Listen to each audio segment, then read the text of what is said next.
नमस्कार दोस्तों, stock market studies में फिर से एक बार आपको बहुत-बहुत स्वागत है। तो आज यहाँ पे मैं डिस्कशन करूँगा एक ऐसे कंपनीज़ के बारे में, जो देखा जाए तो एफएमसीजी से बिलॉन्ग करते हैं। देखिए मैं आज एक पहले भी वीडियो बना के दिया एचयूएल के बारे में मतलब हिंदुस्तान यूनिलीवर के बारे में।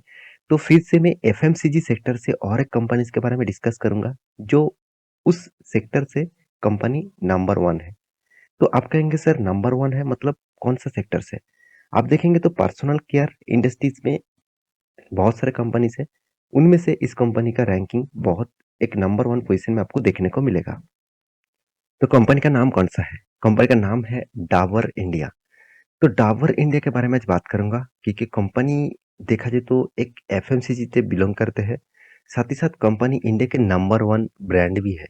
इसका जो प्रोडक्ट है शायद अपने घर में बहुत बार यूज़ भी करे होंगे क्योंकि इसका देखिए बहुत सारे जैसे डाबर च्यवनप्राश, साथ ही साथ डाबर जो हनी जो सबसे पॉपुलर ब्रांड है इसका। और साथ ही साथ आप इसका बहुत सारे डाबर लाल टूथपेस्ट, तो इस तरीके से बहुत सारे प्रोडक्ट आपने घर में यूज़ करे होंगे।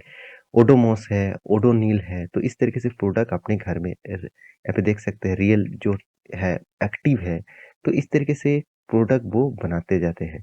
तो आंवला जो है मतलब डाबर आंवला, डाबर लाल तेल, तो जो फेम है, जो सोप है, तो इस तरीके से प्रोडक्ट वो बनाते हैं। तो डाबर का जो मैनेजमेंट टीम है, मुझे बहुत स्ट्रॉन्ग मैनेजमेंट टीम देखने को मिला क्योंकि इस कंपनी ने एक बहुत बड़ा टारगेट भी रखा है और वो टारगेट मैं यहाँ पे आपके साथ डिस्कस करूंगा। तो वीडियो को लास्ट तक जरूर देखिएगा और अभी तक आपने इस चैनल को सब्सक्राइब नहीं किया तो जरूर कर लीजिएगा क्योंकि आपको daily basis stock market information update इसी चैनल के माध्यम से मिलता रहेंगे। और हाँ, रिक्वेस्ट करूंगा आप टेलीग्राम को भी ज्वाइन कर लेना, आपको डेली अपडेट आपको चाहिए तो सबसे पहले कंपनी के बारे में थोड़ा सा जानकारी आपको दे दूं तो डाबर लिमिटेड जो है वो एक्चुअली कंज्यूमर गुड मतलब एफएमसीजी सेक्टर से बिलोंग करते हैं। और इसका जो फाउंडर है इसके बर्मन, इसका जो फाउंडर है और इसका जो हेडक्वार्टर है वो गाजियाबाद में है। और टोटली आप देखेंगे तो कंपनी मैन्युफैक्चरिंग क्या करते हैं आयुर्वेदिक मेडिसिन एंड यहाँ पे देखिए न्यूट्रला कंज्यूमर प्रोडक्ट। तो कंपनी सिर्फ एफएमसीजी सेक्टर के ऊपर नहीं है, आयुर्वेदिक सेक्टर के ऊपर भी है। तो पहले एक्चुअली मार्केट में डाबर जब मार्केट में पहले आया था तब एक आयुर्वेदिक सेक्टर के हिसाब से ही आया था। आप डाबर का लाल तेल देखेंगे, डाबर आंवला देखेंगे तो इस तरीके से प्रोडक्ट कितने पुराना प्रोडक्ट है, कितने पुराना ब्रांड है।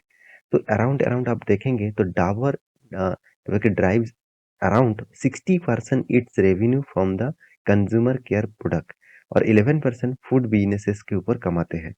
तो कंपनी का कंज्यूमर प्रोडक्ट के ऊपर मतलब एफएमसीजी प्रोडक्ट के ऊपर ही सबसे ज्यादा मतलब वो बेचते हैं। इसका चेयरमैन है अमित बर्मन एंड सीईओ है मोहित बर्मन।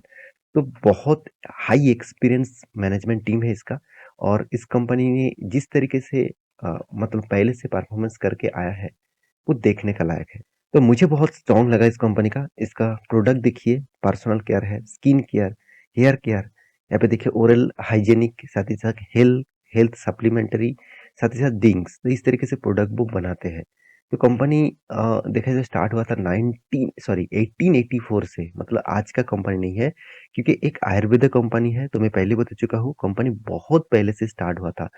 138 ईयर्स का एक्सपीरियंस है। तो यही आपको देखना है कि इतने दिनों के एक्सपीरियंस में क्या कंपनी सही दिशा में जा रहा है, क्या कंपनी ठीक ठाक से जा रहा है, तो वो आपको मैं दिखाऊंगा।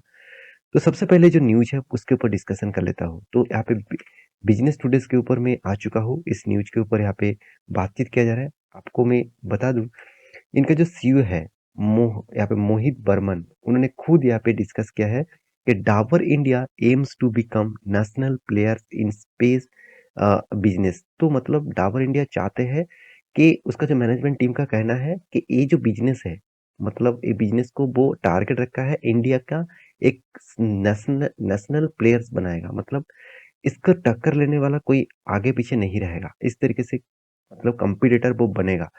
तो देखिए Dabur India aims to double its turnover, मतलब जो टर्नओवर अभी हो रहा है उससे डबल करने वाला है नेक्स्ट 3 ईयर, मतलब 3 सालों में ही कंपनी का टर्नओवर डबल होने वाला है। तो सोचिए इसका इसका मैनेजमेंट टीम का कमिटमेंट जो है, मैं पहले भी इसका कमिटमेंट देख चुका हूँ। इस तरीके से कमिटमेंट बहुत स्ट्रांग होते हैं। तो आप देखेंगे तो FMCG major Dabur India aims to double its turnover in the next 3 years and become a national player in the space business with the acquisition of, यहाँ पे देखिए बादशाह मसाला, यहाँ पे देखिए चेयरमैन मोहित बर्मन जो है सेड इन ए इंटरव्यू, मतलब एक इंटरव्यू रिपोर्ट के माध्यम से हमेशा इंटरव्यू लिया जाता है, उस इंटरव्यू के माध्यम से उन्होंने खुद बातचीत किया है। तो मेरे कहने का मतलब है, कंपनी देखिए, कंपनी इंडिया में भी बिजनेस करते हैं, ग्लोबली मार्केट में भी बिजनेस करते हैं। तो उन्होंने जो टारगेट रखा 3 सालों के अंदर अंदर, वो इंडिया के लीडर्स और एक मतलब साथ ही साथ लीडर के साथ साथ कंपनी जो बता रहा है, या फिर एक स्पेस बनाएगा नेशनल लेवल का। तो उसके लिए मैनेजमेंट टीम को कितना फोर्सफुली काम करना पड़ेगा, तो आप सोच सकते हैं। इसका मैनेजमेंट ने किस तरीके से काम किया, प्रीवियस का डेटा है, चलो वो मैं आपको दिखा देता हूँ। कंपनी 1,05,000 करोड़ के मार्केट कैप है। कंपनी की सबसे जो खासियत है, कोई भी कर्जा नहीं है, ना के बराबर है। 0.12% कोई कर्जा नहीं होता।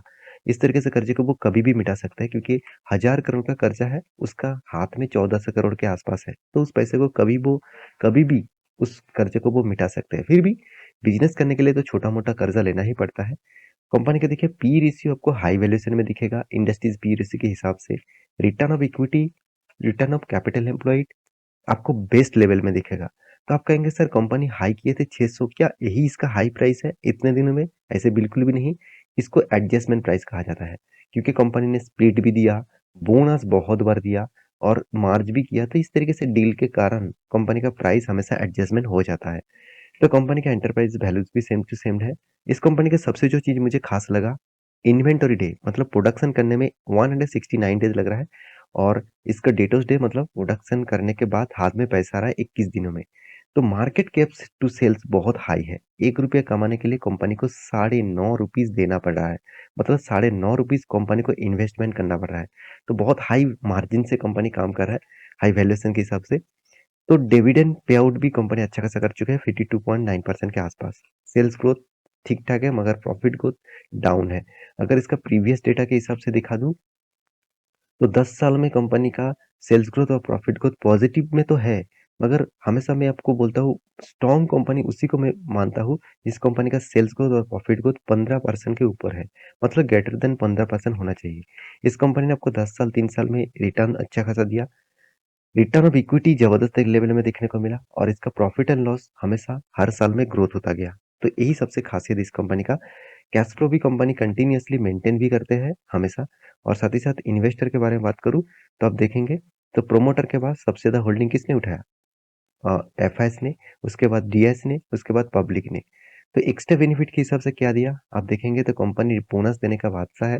पहले 3-3 बार करके बोनस दिया, 1:1 का, 2:1 का, 1:1 का। मतलब एक बार आपको मिला 1:1 के बदले 1, और यहाँ पे मिला एक 2 के बदले 1, और यहाँ पे मिला 1 के बदले 1। तो टोटल कुल मिलाकर आपके पास अगर 100 शेयर थे, तो कितने शेयर यहाँ पे बन चुके हैं, तो वो मुझे कमेंट जरूर करिएगा। मार्ज भी एक बार किए थे 5:1 का, मतलब 1 के बदले 5 शेयर उसको देना पड़ा। तो इस तरीके से डील वो पहले कर चुके हैं। तो अभी चार्ट पैटर्न के बारे में बात करूं, तो चार्ट पैटर्न जो मुझे ट्रेंड दिख रहा है, तो आपको मैं थोड़ा सा ट्रेंड को एनालिसिस करके दूं, तो देखिए इसका जो हाई था करीबन 660 रुपीज के आसपास, ये जो लेवल था, इस लेवल से कंपनी लगातार लगातार गिरावट हुआ। और देखिए हमेशा मैं आपको बोलता हूँ कि 200 डेज ईएमए जो होते हैं, वो बहुत स्ट्रांग होते हैं। 200 डेज ईएमए को वो टच किया, उसके बाद रीबैक किया। बहुत सारे कंपनी यहाँ से टच करके ही रीबैक करते हैं। ये आज नहीं, पहले भी इस तरीके से हुआ है। आपको मैं प्रीवियस डेटा दिखा दूं, तो चलो मैं आपको प्रीवियस, चलो यहाँ पे देखिए, कंपनी यहाँ पे भी टच किया था, उसके बाद जर्नी देखिए किस तरीके से जर्नी हुआ। तो यहाँ पे प्रीवियस डेटा जो टच करने के बाद जो जर्नी दिखाया, वो बहुत तगड़ा है। तो आपको मैं यही कहूंगा, इस तरीके से टच पॉइंट के बाद आपको जो जर्नी दिखेगा, वो बहुत स्ट्रांग दिखेगा। और यहाँ पे मैं एक लाइन आपको ड्रॉ करके दिया 600 रुपीज के आसपास। अगर इस लेवल को तोड़ता है, तो नेक्स्ट लेवल 660 रुपीज के आसपास जाएगा। अगर वो लेवल को तोड़ता है, तो सोचना एक बहुत बड़ा रैली देखने को मिला। तो इस हफ्ते में जो कैंडल पैटर्न बना और जो वॉल्यूम बना, तो वो बहुत स्ट्रॉन्ग वॉल्यूम यहाँ पे देखने को मिला है। तो मेरे हिसाब से इस लेवल को वो ब्रेकआउट जरूर करेगा। तो आप इसके लिए इंतजार करिए और इसके ऊपर एनालिसिस करिए, उसके बाद निवेश करने के लिए सोचिए। तो ये था आज का डिटेल्स। तो मेरे वीडियो कैसा लगा जरूर कमेंट करना। इसी तरीके से वीडियो पाने के लिए चैनल को सब्सक्राइब भी करना। मिलते हैं नेक्स्ट नया स्टॉक लेके, तब तक के लिए अच्छे से रहिए, अपने ख्याल रखिए, बाय बाय।